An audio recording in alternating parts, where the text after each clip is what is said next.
unsolved axe murder. 8 people hacked to death. And it all happened in the little town of Villisca, Iowa. क्या होता है जब एक पूरी फैमिली एक साथ अपने ही घर में अपने ही बिस्तर पे ख़त्म हो जाए और उन्हें किसने मारा ये पता ही ना चले। आज मैं आपको ले जाने वाला हूँ एक अमेरिका के एक छोटे से टाउन में, एक जगह जो दिखने में तो बिल्कुल नॉर्मल शांत है, लेकिन यहाँ छुपे हुए राज जानने के बाद आपका ब्रेन काम करना बंद कर देगा। विलेस्का एक छोटा सा अमेरिका टाउन, जैसे हॉलीवुड मूवी में दिखाते हैं, फ्रेंडली नेबर्स, चर्च, शांति और खुशियों से भरा हुई एक टाउन, वैसे ही ये जगह थी। लोआ स्टेट के साउथ वेस्टर्न कॉर्नर में ये था। यहाँ के लोगों का कहना था कि यहाँ कुछ गलत नहीं हो सकता। 1912 में जब पूरी दुनिया इंडस्ट्रियल रिवोल्यूशन पे ध्यान दे रही थी, तब टेक्नोलॉजी का मतलब सिर्फ स्टीम इंजन और लैंप तक सीमित था। तब विलेस्का में एक मिस्टीरियस इवेंट हुआ, एक ऐसी घटना जो न सिर्फ मर्डर रही बल्कि यह एक पूरी दुनिया के लिए एक सवाल बनकर रह गई। मूर फैमिली, जोशिया मूर एक सक्सेसफुल बिजनेसमैन, वाइफ सारा जो वहाँ की कम्युनिटी में बहुत ज़्यादा एक्टिव थी, चर्च प्रोग्राम्स को ऑर्गेनाइज कराती थी, और उनके 4 बच्चे, हरमैन, मैरी, आर्थर, पॉल। ये एक सीधी सादी आम सी अमेरिकन फैमिली थी। उस रात उनके घर पे कुछ गेस्ट भी आए हुए थे। मैरी के 2 दोस्त, आइना एंड लीना स्ट्रिंगलिंगर, वह उनके घर रात को रुकने और अपने दोस्त मैरी के साथ वक्त बिताने को आए थे। 2 इनोसेंट लड़कियां जो कि ये सोच रही थी कि वह अपने दोस्त के घर रात में उसके साथ मज़े करेंगी, लेकिन उन्हें क्या पता था कि ये उनकी आखिरी रात होगी। एक संडे की रात चर्च में फंक्शन ख़त्म होने के बाद मूर फैमिली और 2 गेस्ट्स अपने घर वापस आते हैं। 8 लोग, पेरेंट्स, बच्चे और गेस्ट्स, सब लोग फंक्शन की बातें करते हैं, हंसते हैं और फिर सोने जाते हैं अपने कंफर्टेबल बेड्स पे। पर उन्हें क्या पता था कि ये उनकी आखिरी रात होगी और वह कल की सुबह देख ही नहीं पाएंगे, सब कुछ खत्म हो जाएगा। रात के 2 बजे जब पूरी दुनिया सो रही हो, तब वहाँ कुछ ऐसा होता है जो सालों सालों तक अनसॉल्व रहता है। 9:45 से 10 PM के बीच में मूर फैमिली चर्च से घर पहुंची। उनके नेबर मिस्टर पेखैन ने उन्हें देखा और उन्हें गुड नाइट कहा। 508 सेकेंड स्ट्रीट, ये एड्रेस उस रात को पूरी दुनिया के लिए डरावना बन गया। जब मूर फैमिली घर पहुंची तो वह लोग बहुत थक चुके थे। नॉर्मल फैमिलीज की तरह उनका भी बेड रूटीन शुरू हुआ, जैसे कपड़े बदलना, बिस्तर लगाना।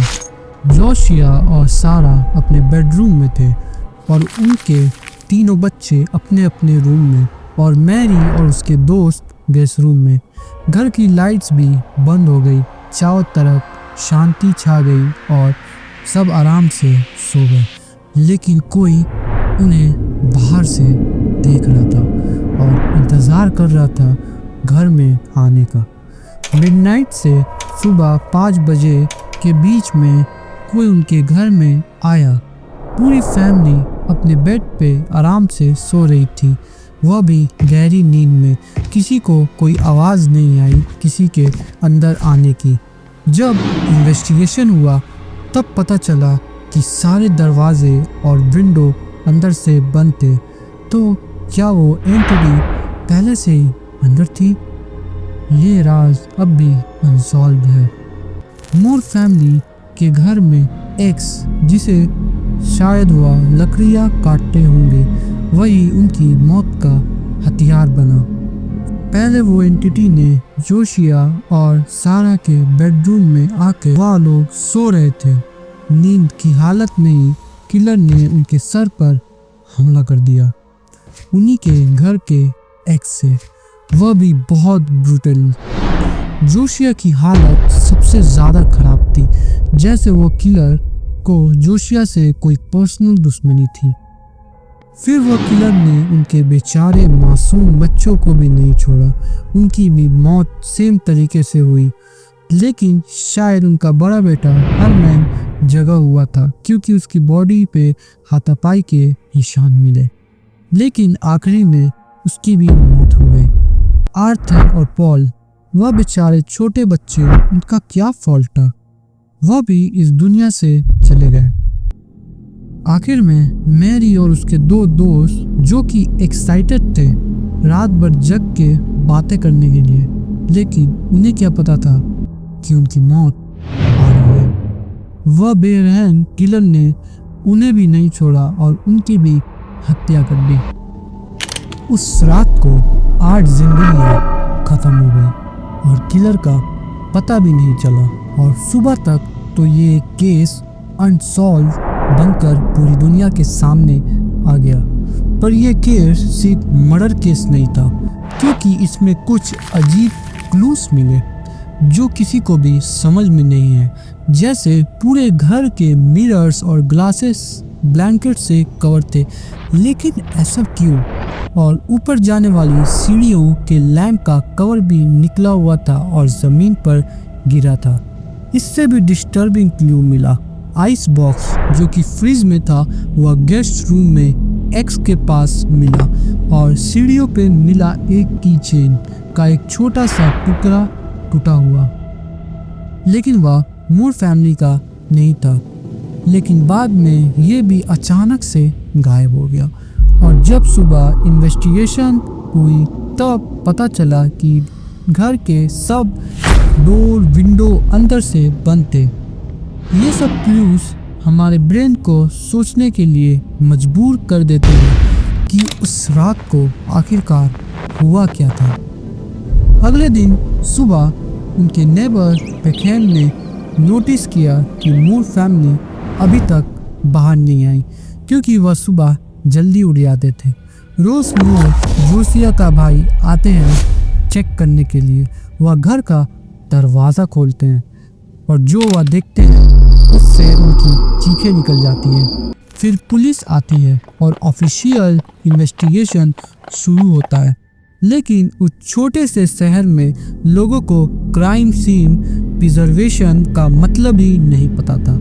विलास्का के local officer Henry Aung Horton ने लोगों को घर में आने की परमिशन दे दी। सब लाशों का मंजर देखने के लिए आने लगे, और यहाँ तक कि जोशिया मूर के स्कल के टुकड़े तक लोग अपने साथ जेब में रख के ले गए। मर्डर वेपन एक्स मल्टीपल लोगों के हाथों से गुजरी। उस पे जो फिंगरप्रिंट्स थे वह भी मिल गए, और फुटप्रिंट्स भी। तब तक फोरेंसिक साइंस भी इतनी एडवांस नहीं थी, इसलिए कोई रिपोर्ट भी नहीं निकाली गई। और सबसे बड़ी बात, प्रॉपर ऑटोप्सी रिपोर्ट तक नहीं निकाली गई। कोई डिटेल फोटोग्राफ्स नहीं, कोई प्रॉपर डॉक्यूमेंटेशन नहीं, सारे क्लूज मिट गए। जब किलर का पता ना चले तब हर नेबर, स्ट्रेंजर, फैमिली मेंबर को सस्पिशियस की नज़र से देखा जाता है। पहला सस्पेक्ट जॉर्ज केली, एक इंग्लिश बॉर्न ट्रैवलिंग टीचर, 9 जून 1912 को विलास्का में था, और उसने मूर फैमिली को चर्च में देखा था। 1917 में उसने कन्फेस किया कि उसी ने मूर फैमिली का कत्ल किया है, और उसका रीज़न बड़ा अजीब था। गॉड ने मुझे हुक्म दिया। तो कोर्ट ने ये कहा कि ये आदमी मेंटली स्टेबल नहीं है, इसलिए इसे प्रॉपर कन्फेशन नहीं माना जाएगा। अगला सस्पेक्ट फ्रैंक एफ जोन्स, एक अमीर बिजनेसमैन और पॉलिटिशियन, जोशिया मूर का एक्स एम्प्लॉयर। मूर फैमिली के साथ इसकी बिजनेस रिवाइवरी थी, जॉन डियर डीलरशिप को लेकर। प्राइवेट इन्वेस्टिगेटर विकर्सन ने तो ये कहा था कि जॉन्स ने एक हायर किलर विलियम ब्लैकी से मूर फैमिली का मर्डर करवाया है, पर उस पे कोई चार्ज नहीं लगा, शायद उसके पॉलिटिकल पावर की वजह से। Next suspect William Blackie, Mansfield, उसका निकनेम ब्लैकी था, प्रोफेशनल क्रिमिनल। थ्योरी यह कहती है कि वह हायर हुआ था जो कि जोन्स ने किया था मोर फैमिली का मर्डर करवाने के लिए और डीलरशिप को पाने के लिए। लेकिन इन्वेस्टिगेशन में यह पता चला कि वह मर्डर की रात को इलिनॉइस में था, इसलिए वह इनोसेंट प्रूव हुआ। इतने चेहरे, इतने सारे मोटिव्स, लेकिन एक भी फाइनल आंसर नहीं। विलेस्का में यह एक अनसॉल्व मर्डर नहीं बल्कि एक एंडलेस आंसर बन के रह गया। फिर कई सालों तक ये घर ऐसे ही सुनसान पड़ा रहा। फिर 1990s में मार्था और डार्विन लिन ने ये घर खरीदा। फिर इसे बिल्कुल 9 जून 1912 की रात की तरह रिस्टोर करवाया और इसे एक पैरानॉर्मल हॉटस्पॉट बना दिया। आज ये विलेस्का एक्स मर्डर हाउस एक फेमस पैरानॉर्मल स्पॉट है। दूर दूर से लोग आते हैं यहाँ पे। दिन में यहाँ टूर होता है और गाइड्स आपको हर कमरा दिखाते हैं और उस रात को डिटेल में एक्सप्लेन करते हैं। और आप चाहें तो यहाँ पे एक रात भी बिता सकते हैं, पर जो यहाँ एक रात बिताना चाहता है उसे यह एक वार्निंग देते हैं कि अगर आप एक मजबूत दिल वाले हैं तभी। विजिटर्स ने यह बताया कि फुटस्टेप की आवाज़ें, बच्चों को हंसी या रोने की आवाज़ें, दरवाजे का अपने आप खुलना और बंद होना, अचानक टेम्परेचर का गिरना, घर की चीज़ों को अपने आप हिलना, यह सब उन्होंने देखा। घोस्ट बस्टर यहाँ पे EMF meter, night vision camera जैसे इक्विपमेंट्स के साथ यहाँ रुकते हैं और सच की पता लगाने की कोशिश करते हैं। यह सिर्फ एक दो इंसिडेंट नहीं है, ऐसे बहुत से किस्से हैं। लोकल्स यह कहते हैं कि विक्टिम्स अभी भी यहाँ हैं, शायद अपनी कहानी सुनाने के लिए या शायद इंसाफ पाने के लिए। एक घर जो अपने अंदर 8 जिंदगियाँ और उनका कातिल कौन है उसका राज अपने अंदर रखता है। अगर आप किसी टाउन से अपनी गाड़ी से गुजर रहे हैं और आपको कोई घर दिखता है और आपको पता चलता है कि यह एक पैरानॉर्मल जगह है, तो क्या आप रात के अंधेरे में उस घर के दरवाजे को खोलने की हिम्मत करेंगे? कमेंट कीजिए अपने फेवरेट पार्ट इस वीडियो के end don't forget to like, share, subscribe, क्योंकि आपके एक लाइक शेयर से मुझे वीडियो बनाने की वजह मिलती है। और ये रही मेरी कुछ और वीडियोस, मैं आपको यहीं पे मिलता हूँ। Thanks for watching.